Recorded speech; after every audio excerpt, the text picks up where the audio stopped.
Ya, bismillahirrahmanirrahim. Assalamualaikum warahmatullahi wabarakatuh. Ya, kita lanjutkan pertemuan kali ini. Ya, sekali lagi sesuai dengan rancangan pembelajaran yang telah disusun oleh teman-teman dosen farmasi UHB. Kali ini saya akan memaparkan, mempresentasikan tentang sediaan gel. Ya. Apa sih gel itu? Jadi gel adalah bagian dari sediaan farmasi semi solid. Ya. Gel itu homogen, jernih, ya, bersih, maksudnya. Sistem sediaan semi solid yang terdiri dari dispersi, ya, molekul kecil atau molekul besar di dalam pembawa cairan berair aqueous, ya, yang kemudian menyerupai jelly dengan penambahan suatu gelling agent, jadi pembawa senyawa pembentuk gel. Ya. Gels adalah suspensi koloid yang berair, ya, yang merupakan bentuk terhidrasi dari obat-obatan yang insoluble, yang tidak larut, ya, dan digunakan untuk pengobatan dan lubrikasi. Nah, jadi ya, gel ini termasuk salah satu sediaan semi solid yang rising, yang naik penggunaannya seiring waktu, semakin ke sini dia semakin naik, ya, jika dibandingkan dengan sediaan semi solid yang lain, terutama sediaan semi solid ointment atau salep, ya. Kenapa? Karena gel ini, ya, pembawanya itu aqueous, ya, jadi ya, semakin ke sini orang semakin banyak, keinginannya semakin banyak, dan juga ketika dengan menggunakan pembawa yang berair, ya, tentunya ketika mau dibersihkan itu akan lebih mudah, gitu. Dan ini mungkin atau yang menjadi salah satu alasan sehingga pemakaian gel ini juga semakin banyak, dan keinginan atau kebutuhan masyarakat atau yang lebih memilih sediaan gel ini juga semakin banyak, itu karena memang dia lebih aqueous, ya, berair. Jika dibandingkan dengan kemarin kita sudah membahas ointment, ya, ointment basisnya ya begitu, rasa sekali minyaknya, lipidnya, ya. Krim pun demikian, meskipun ada yang menggunakan sistem emulsi minyak di dalam air, ya, tapi minyaknya relatif kerasa jika dibandingkan dengan gel, ya, sehingga orang kalau sekarang, karena kalau ditanyain mungkin prioritinya, ya, kalau disuruh memilih mungkin lebih memilih gel menjadi prioritas yang pertama jika disuruh memilih, ya. Ya. Vehicle pembawa gel ini, ya, ini bisa menjadi aqueous. Ini sesuai order, ya, sesuai urutannya. Aqueous, berair, hydroalkoholik. Jadi hydroalkoholik itu dari kata-kata hydro, gen pada, ya, oksida atau air dan alkohol, jadi campuran air dan alkohol. Kemudian ada yang menggunakan basis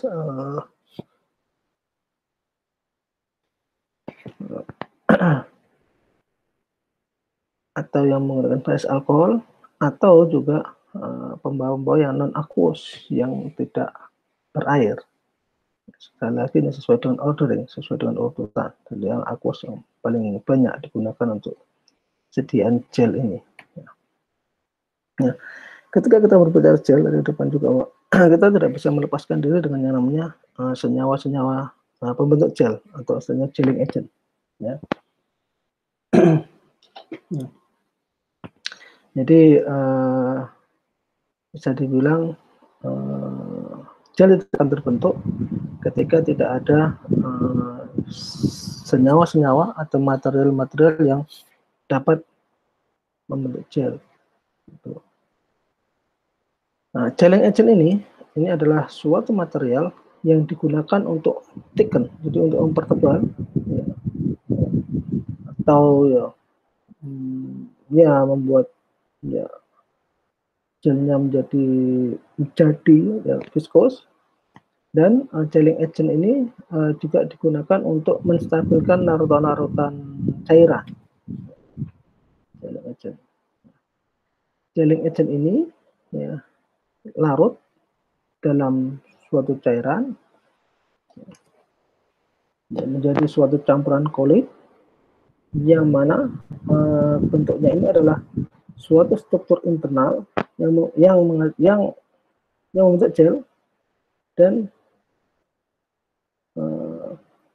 terlihat sebagai suatu material yang padat. Ya kalau ya ini backbone-nya atau basisnya. Jadi ya kalau kemarin ointment, krim, ya pasta itu tidak akan terbentuk ketika belum terbentuk basisnya, basis ointment, basis krim, basis pasta. Gel pun demikian. Kalau itu adalah gelling agent, pembentuk gel. Ya. Di ini gelling agent ini larut dalam satu cairan dan sebagai suatu campuran koloid. Bentuknya ini sebagai suatu struktur internal yang membentuk gel dan kelihatannya seperti suatu padatan. Siapa atau apa saja sih yang termasuk dalam gelling agent itu? Di antaranya adalah makromolekul sintetis. Ya. Namanya makromolekul berarti dia bobot molekulnya besar, seperti karbomir 934. Gelling agent juga dapat berasal dari turunan-turunan selulosa seperti karboksimetilselulosa atau CMC atau hidroksipropil metilselulosa HPMC. Juga dapat berbentuk gum alami seperti trakaka. Gelling agent dari asalnya dari cara dia didapatkan atau originalitasnya itu dikenal 3 tipe gelling agent.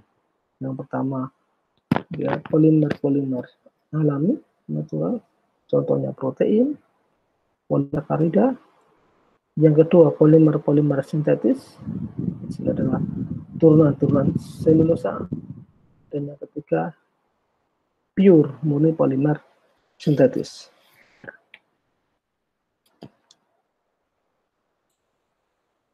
Nah, menurut NF National Formulary nasional, biasanya kalau tidak dikatakan lagi formulary nasional berarti di US, ya. Terdapat 6 polimer yang dapat digunakan untuk formulasi gel. Di antaranya adalah karbomir 910, karbomir 934, karbomir 934P, karbomir 940, karbomir 941, karbomir 1342. Yang mana karbomir 940 itu menghasilkan gel dengan viskositas yang paling tinggi, yaitu antara 40.000 hingga 60.000 centipoise di dalam larutan 0,5%. Nah, ya.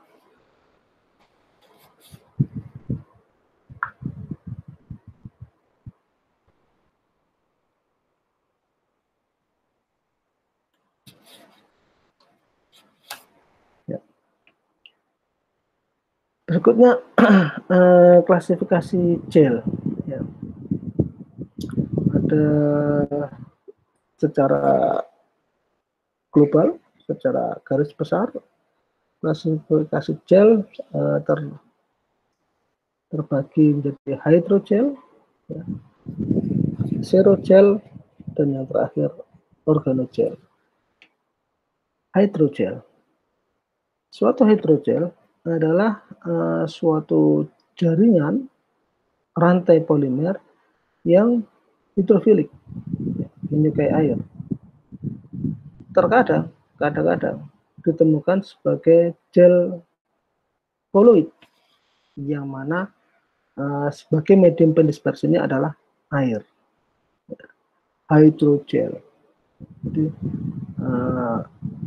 ya, karena rantai polimernya hidrofilik, suka air, maka medium pendispersinya pun air. Karena tadi gelling agent umumnya adalah polimer, dari karbon adalah polimer, ya, makromolekul tadi. Ketika gelling agentnya hidrofilik, maka medium pendispersinya adalah air. Hydrogel, ya, sangat tinggi. Ya.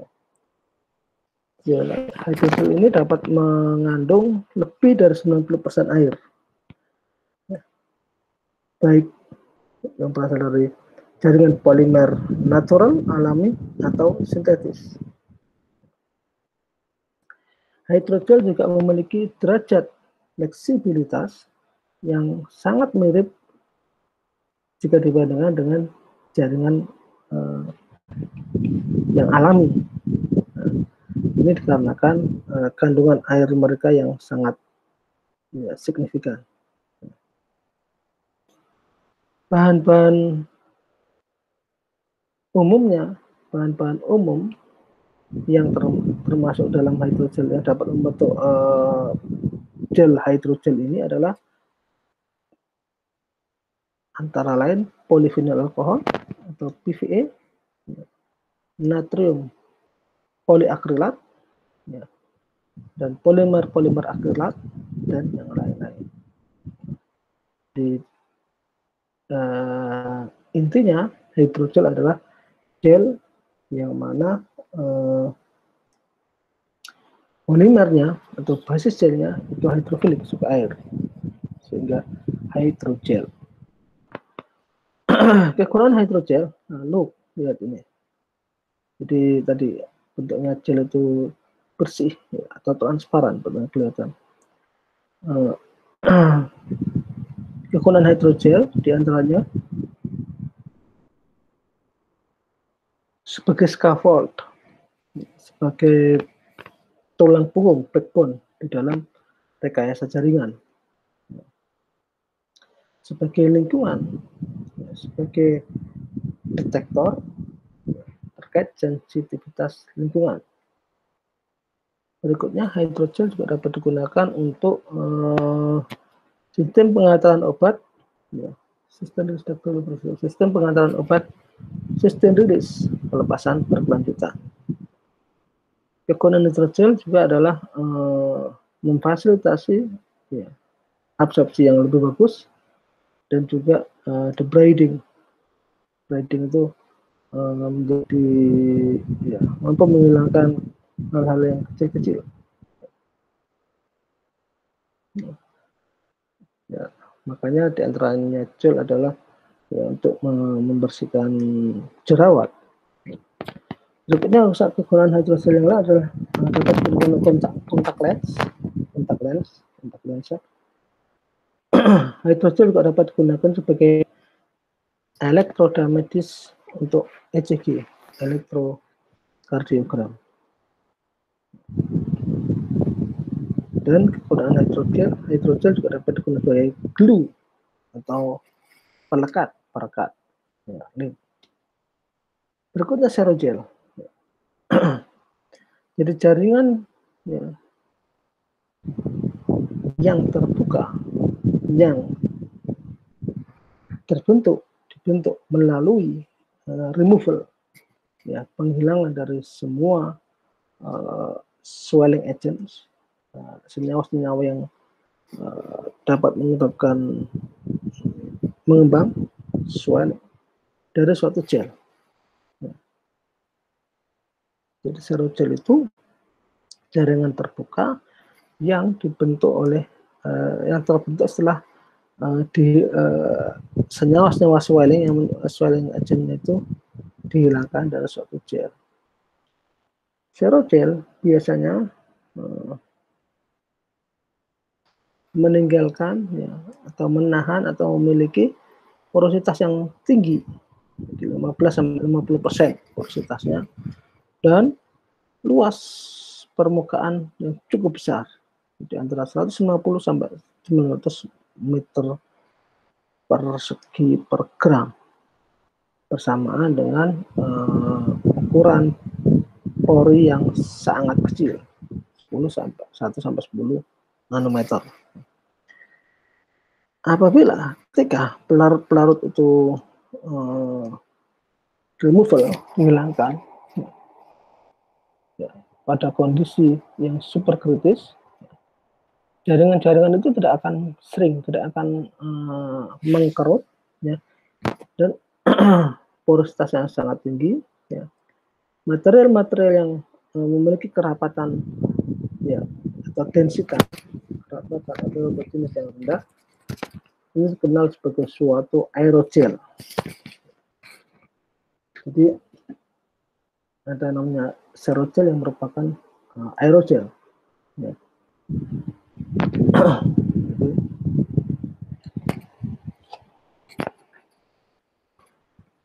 Kalau serogel terbentuk ketika ya senyawa-senyawa yang menyebabkan swelling mengembang dihilangkan dari gel. Kalau aerogel ya, ketika pelarutnya itu dihilangkan pada kondisi super kritis. Penggunaan serogel ya, ini ada gambarnya ini silika aerogel dan ini silika serogel. Kegunaannya adalah dalam sistem pengantaran obat. Lanjut, ada yang namanya organogel. Jadi organogel itu adalah suatu non-kristalin, non-glassy, jadi suatu material ya, atau gel, ya, organisasi suatu gel yang dia kristalin, kristal, non-glassy, tidak berkaca, thermoreversible, ya, yang adanya panas tidak kembali, ya, yang terdiri dari campuran yang fase organik, fase cairan organiknya itu terjerap dalam suatu jaringan 3 dimensi ya, yang terpaut silang, 3-dimensionally, ya, 3 dimensi yang terpaut silang. Itu organogel. Cairan-cairan juga dapat sebagai contoh ya, pelarut organik, minyak-minyak mineral, atau minyak-minyak sayur. Sistem-sistem ini didasarkan pada self-assembly, perakitan sendiri dari molekul yang ada. Ya. Kegunaannya, organogel ini dapat digunakan pada industri farmasi dan juga dapat digunakan pada industri kosmetik dan makanan. Ini gambar serogel. Lanjut. Jenis-jenis atau tipe-tipe dari fase gel. Ya. Yang pertama dikenal dengan fase single, fase tunggal. Ya. Gel di mana makromolekul ya, terdistribusi secara seragam melalui dari suatu cairan tanpa ikatan yang terlihat antara makromolekul yang terdispersi dan cairannya. Biasanya melibatkan organik gel. Contohnya karbomir, tragakan. Single phase. Berikutnya ada tipe gel two phase, 2 fase. Ini terjadi ketika massa gel yang mengandung flokul dari partikel-partikel kecil. Ini biasanya yang digunakan adalah senyawa-senyawa inorganik, contohnya adalah aluminium hidroksida.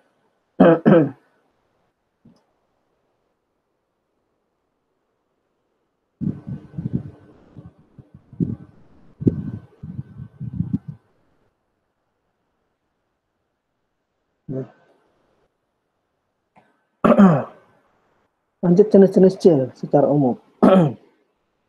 Kalau tadi aerogel, organogel,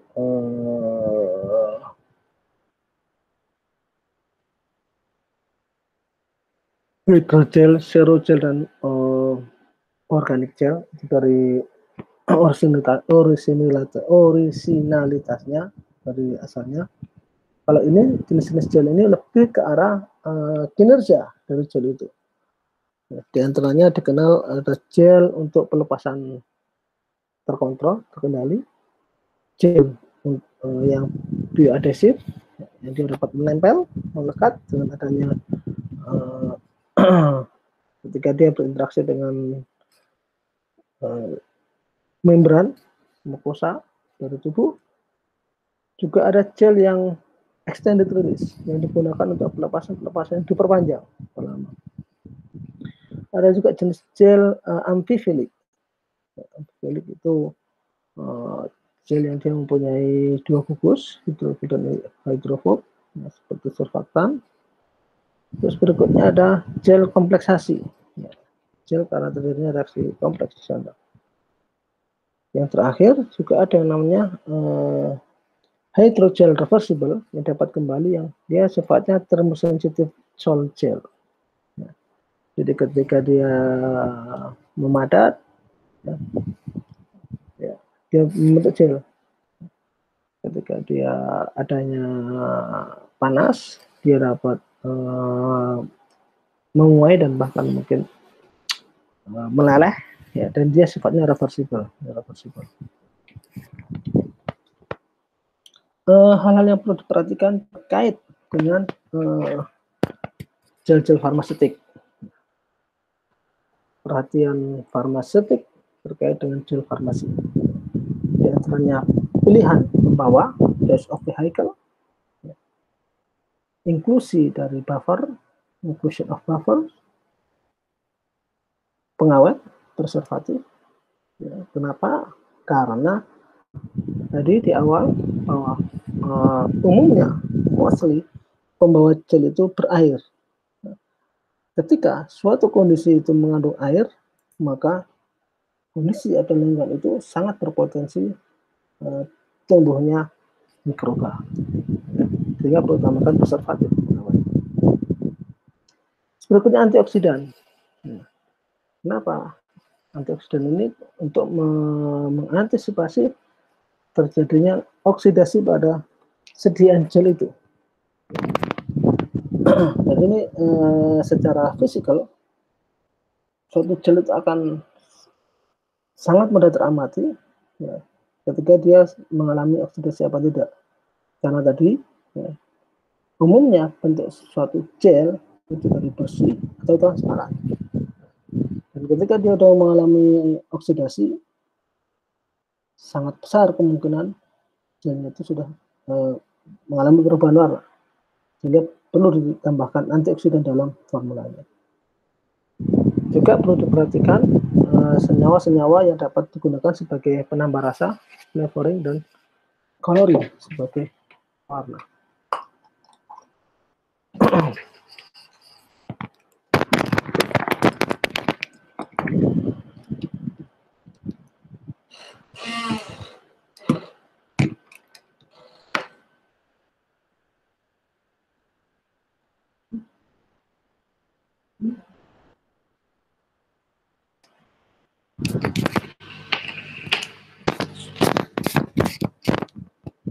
Tadi sudah hal yang perlu diperhatikan terkait dengan formula atau ingredientnya. Selanjutnya metode formulasinya. Secara umum dikenal 3 metode, dari metode fusi, penyatuan, metode cold method untuk metode pendinginan, dan dispersion method atau metode dispersi. Metode fusi. Di dalam metode ini berbagai macam material-material waxy, material seperti wax ya, digunakan sebagai gelan atau gelling agent dalam suatu media yang non polar, wax. Ya. Obat ya, kemudian ditambahkan ketika material-material wax ini ya, itu meleleh melalui cara fusi disatukan. Kemudian diaduk secara slowly, secara pelan-pelan, sehingga terbentuklah gel yang uniform, yang seragam, yang homogen. Berikutnya cold method, metode dingin. Jadi caranya air didinginkan pada suhu 4-10 derajat Celcius dan ditempatkan di dalam wadah kontainer pencampuran. Berikutnya gelling agent ya, ditambahkan secara pelan-pelan, bertahap, dan diaduk agitating sampai larutannya itu homogen. Ya, tadi kan gelling agent omnya hidrofilik, dan dia bentuknya larutan dan homogen. Kemudian suhu dijaga hingga atau konstan di bawah 10 ya, atau suhu ini dijaga pada suhu 4-10 derajat Celcius. Lalu obat ditambahkan dalam bentuk larutannya itu pelan-pelan dengan pengadukan yang gentle, yang hati-hati.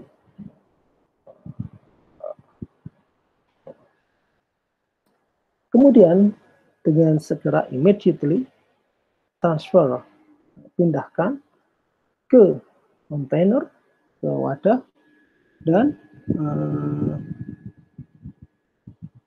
biarkan panas pada suhu ruangan ya, ketika cairan itu kemudian menjadi gel yang bersih dan transparan ya. Jadi ditransfer ke kontainer dan perlahan-lahan ya gradually dengan suhu temperatur suhu ruangan yang ya kalau tidak ditekan lain sekitar 25 derajat Celcius ya. Kemudian cairan itu menjadi gel yang bersih atau transparan. Berikutnya dispersion metode dispersi ya, gelling agent didispersikan di dalam air ya, dengan pengadukan stirring ya, pada kecepatan 1200 rpm selama 30 menit. Selanjutnya, obat dilarutkan di dalam pelarut non-aqueous, juga sudah tambahi preservatif atau pengawet. Setelah itu, larutan ini ditambahkan di atas gel dengan pengadukan yang continuous, terus-terusan, tidak berhenti. Jadilah gel. Pembuatan gel ya.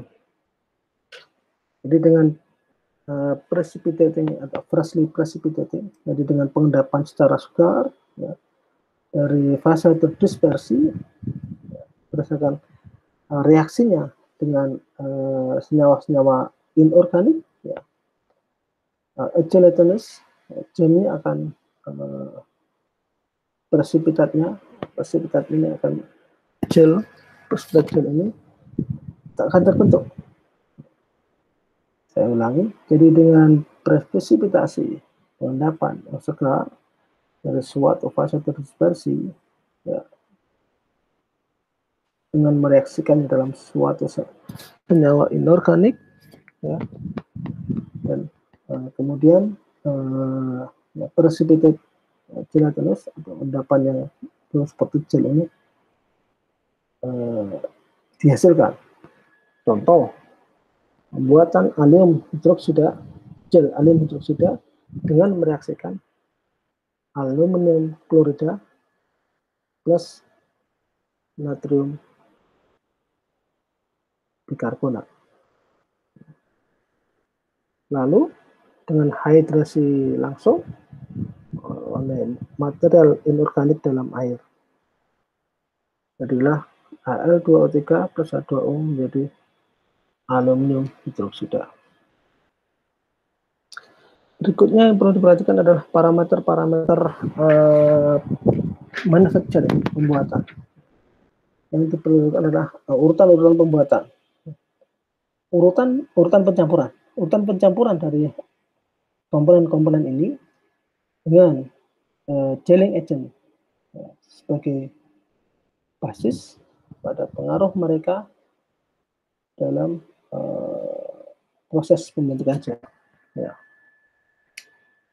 Jadi yang pertama, ya, urut-urutan pencampuran ya, dari komponen-komponen ini dan juga dengan gelling agent ya, itu sangat berpengaruh dalam proses pembentukan gel. Jika mereka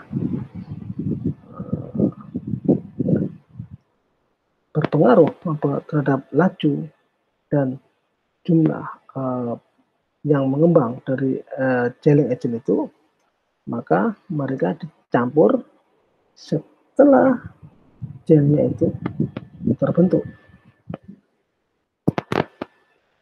Dalam kondisi tidak ada interferensi dari luar, obat dan bahan-bahan tambahan yang lain dicampur sebelum terjadinya proses mengembang. Dalam kasus ini, efek dari temperatur pencampuran, lamanya swelling, pengembangan, dan kondisi proses yang lain, ya, ini berpengaruh pada ya, stabilitas fisikokimia.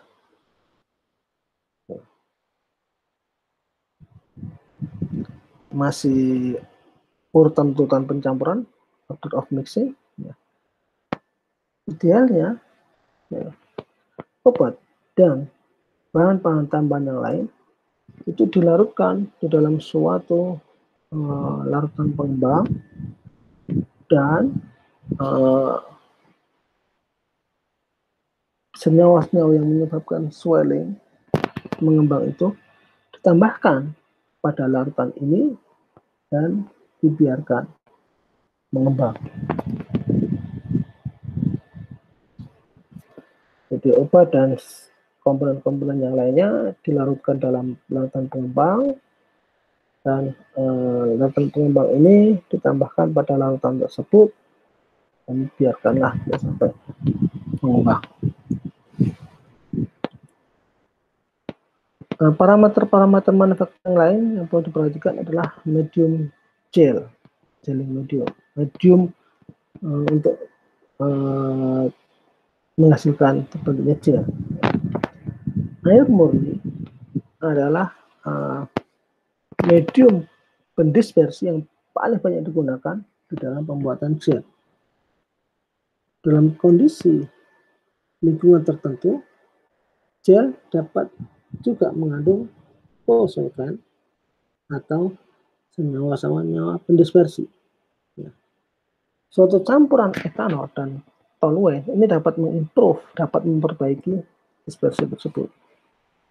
Alkohol memperbaiki stabilitas reologi dari gel polyethylene oxide, inklusi gliserin, propilen glikol, sukrosa, dan alkohol ini memperbaiki dispersi dari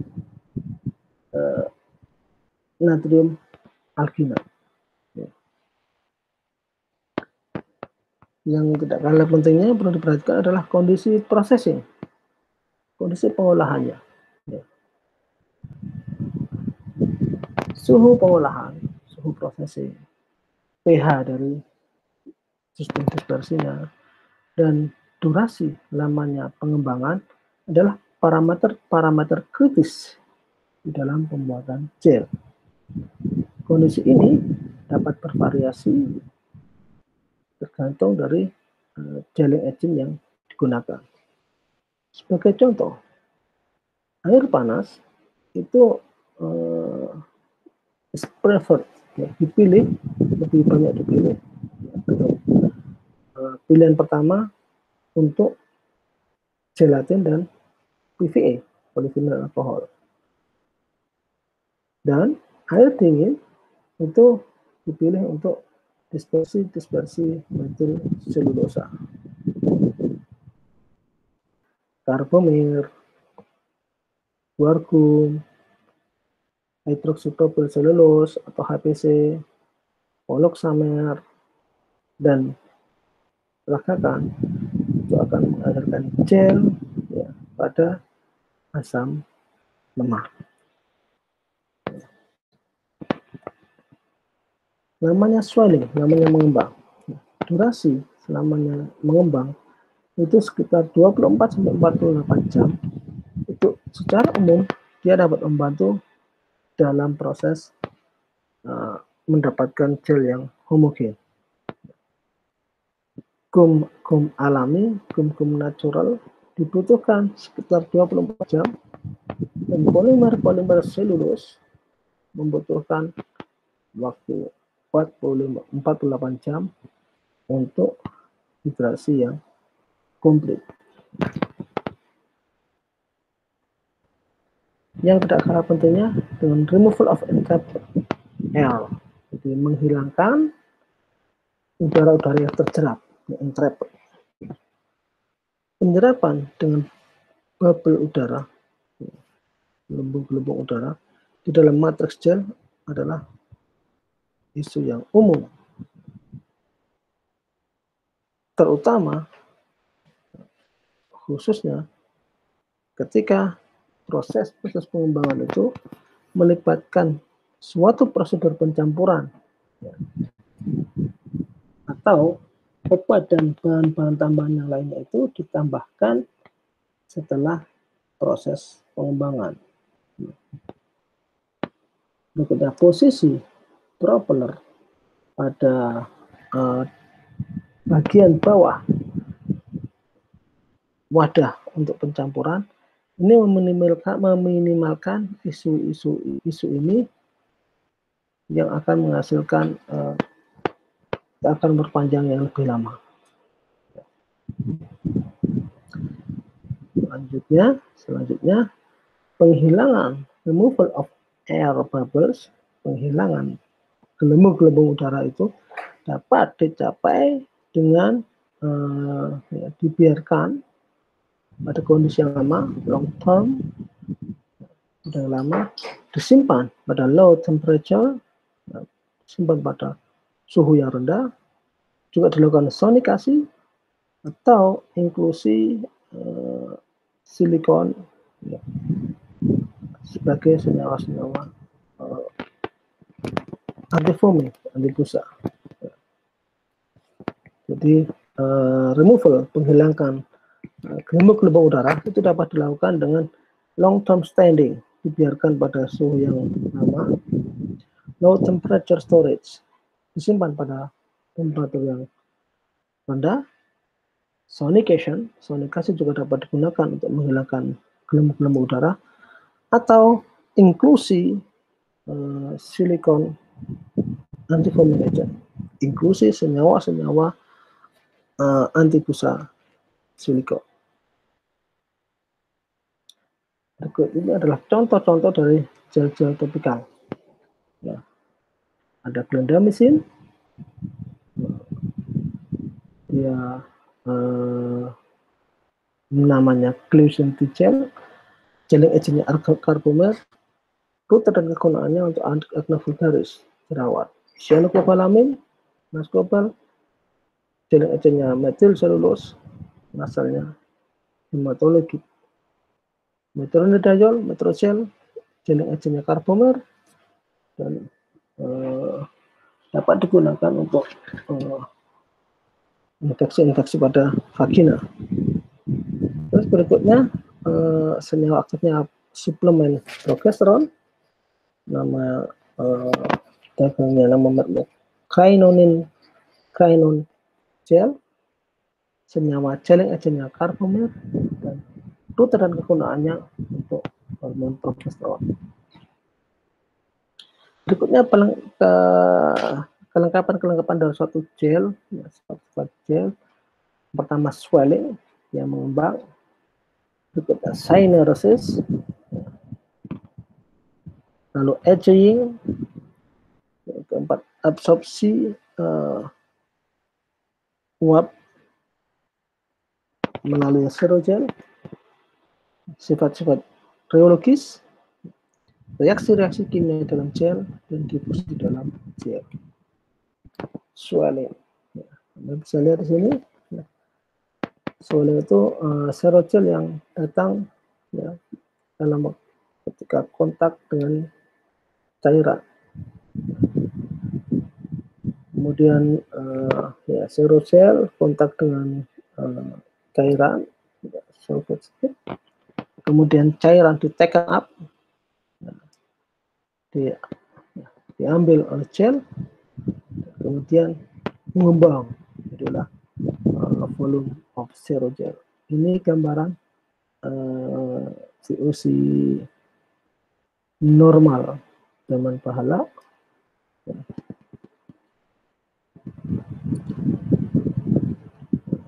Ini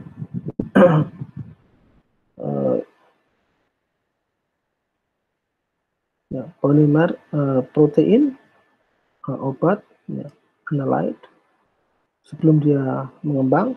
Nah, kemudian ketika dia ini dengan air, ya, dia mengembang, swell.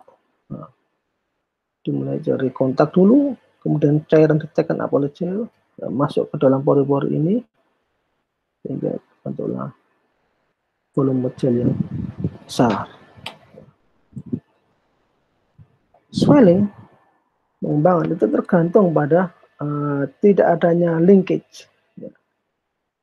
Linkage, pautan, jaringan, ya, antara molekul-molekul geleng agent.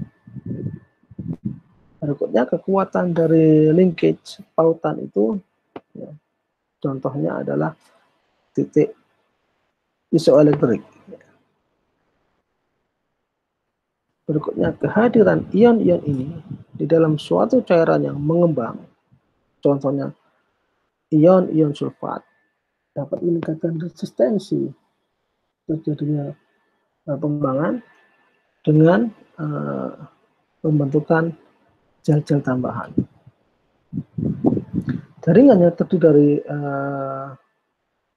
ikatan-ikatan valensi primer, misalnya di dalam gel asam salisilik, asam silikat.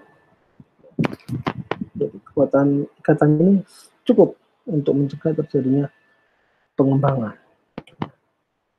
Berikutnya ada lagi sifat karakteristik dari gel pada umumnya, yaitu syneresis.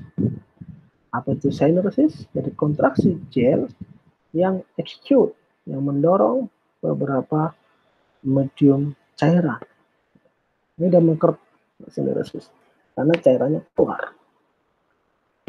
Syneresis ini tergantung pada konsentrasi senyawa-senyawa geleng agent, yaitu syneresis menurunkan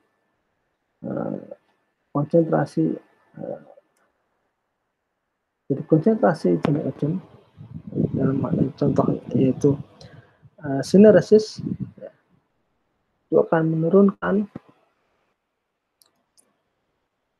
konsentrasi ketika geleng agentnya itu meningkat. Jadi semakin geleng agentnya semakin banyak, maka syneresisnya akan turun. Dan juga tergantung pada stabilitas termodinamik. Kalau dia stabil ya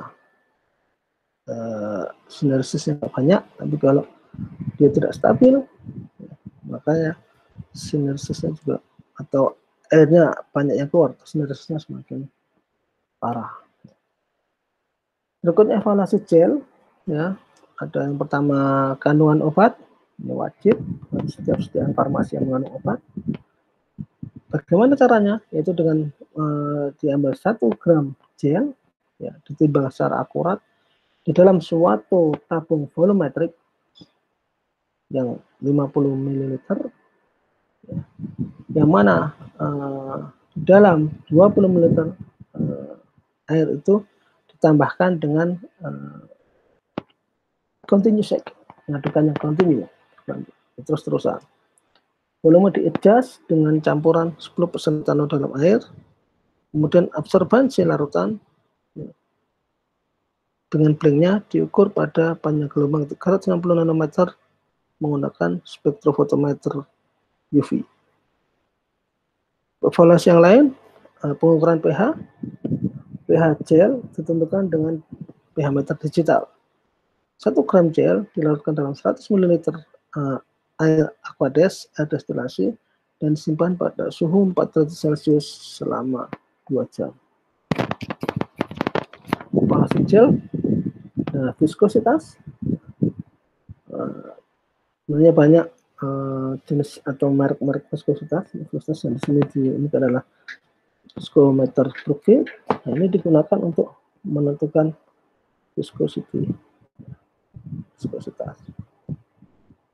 Gel yang diisikan dalam suatu jar dan spindlenya diturunkan, ya,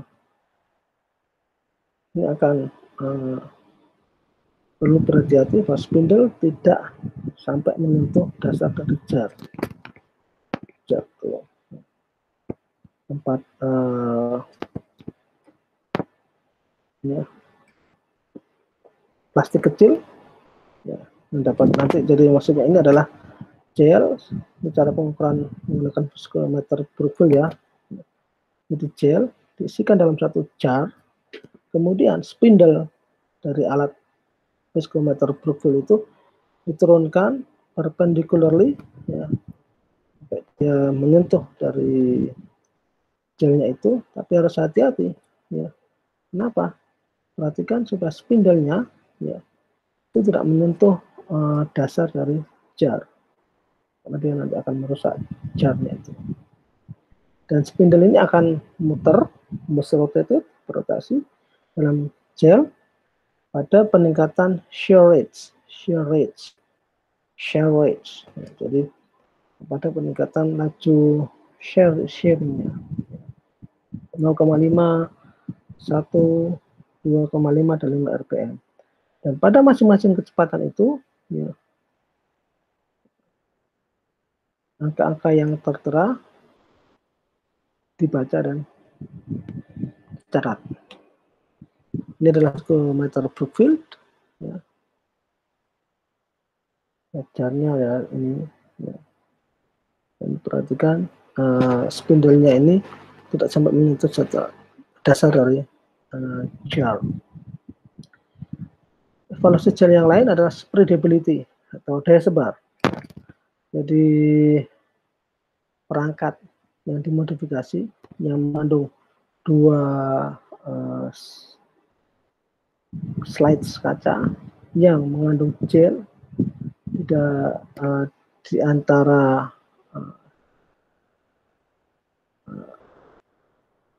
slide yang lebih bawah yang difikskan dalam suatu plate berkayu, dan di atasnya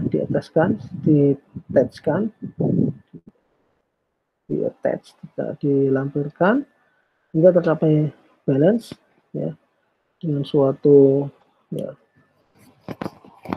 bantuan alat, dan kemudian digunakan untuk menentukan daya sebarnya, spreadability.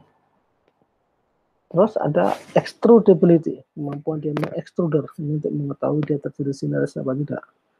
Jadi metode sederhana yang diadopsi untuk menentukan extrudability, ya, dalam terms berat dalam gram Yang dibutuhkan untuk mengekstrud setengah sentimeter ribbon dari gel dalam waktu 10 detik dari collapsible tube, tube yang dapat kolaps. Evaluasi gel berikutnya penetrasi, ya. Jadi sejumlah gel ditimbang secara kuantitatif dan kemudian diusapkan di kulit untuk pada produk-produk yang tertentu. Kemudian gel, ya, semi ointment yang tidak terserap dari kulit dikolek, dikumpulkan dan ditimbang. Kemudian perbedaan dalam berat itu merepresentasikan jumlah obat yang diabsorpsi.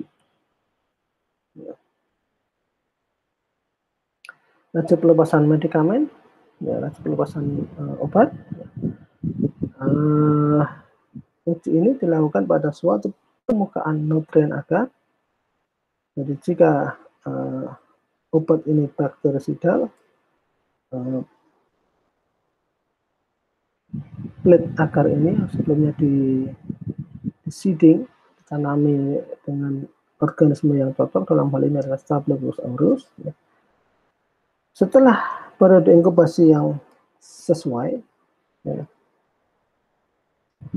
zona inhibisi diukur dan dihubungkan dengan laju pelepasannya. Ini adalah gambar-gambar dari